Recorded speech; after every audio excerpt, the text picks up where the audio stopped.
Taste the Daily.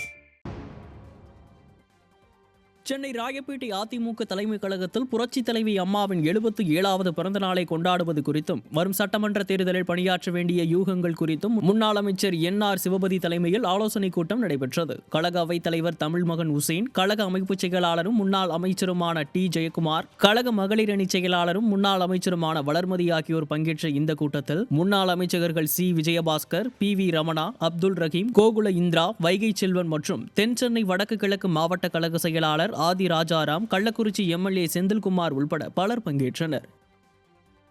Madurai மாவட்டம் பரவை அருகே சத்தியமூர்த்தி நகர் பகுதியில் புதிய அங்கன்வாடி மைய திறப்பு விழா மற்றும் புதிய நிழற்குடை அமைப்பதற்கான பூமி பூஜை நடைபெற்றது. முன்னாள் அமைச்சர் செல்லூர் ராஜு 10 லட்சம் ரூபாய் மதிப்பீட்டில் கட்டப்பட்ட புதிய அங்கன்வாடி மையத்தை திறந்து வைத்தார்.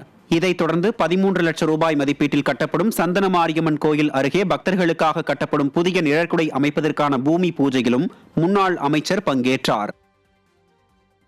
வேலூரில் வரும் 16ஆம் தேதி நடைபெறவுள்ள இளைஞர் இளம்பெண்கள் பாசறை மாநாட்டை பொதுமக்களுக்கு தெரியப்படுத்தும் காஞ்சிபுரம் ஏகாம்பநாதர் கோயில் அருகே விதமாக ஸ்டிக்கர் ஒட்டும் பணி நடைபெற்றது. மாவட்ட கழக செயலாளரும் முன்னாள் அமைச்சருமான V சோமசுந்தரம் தலைமையில் இளைஞர் இளம்பெண்கள் பாசறை மாநாடு குறித்து விழிப்புணர்வு ஏற்படுத்தும் விதமாக 100க்கும் மேற்பட்ட ஆட்டோ மற்றும் இருசக்கர வாகனங்களில் ஸ்டிக்கர் ஒட்டும் பணி நடைபெற்றது. இதில் கழக நிர்வாகிகள் ஏராளமானோர் பங்கேற்றனர்.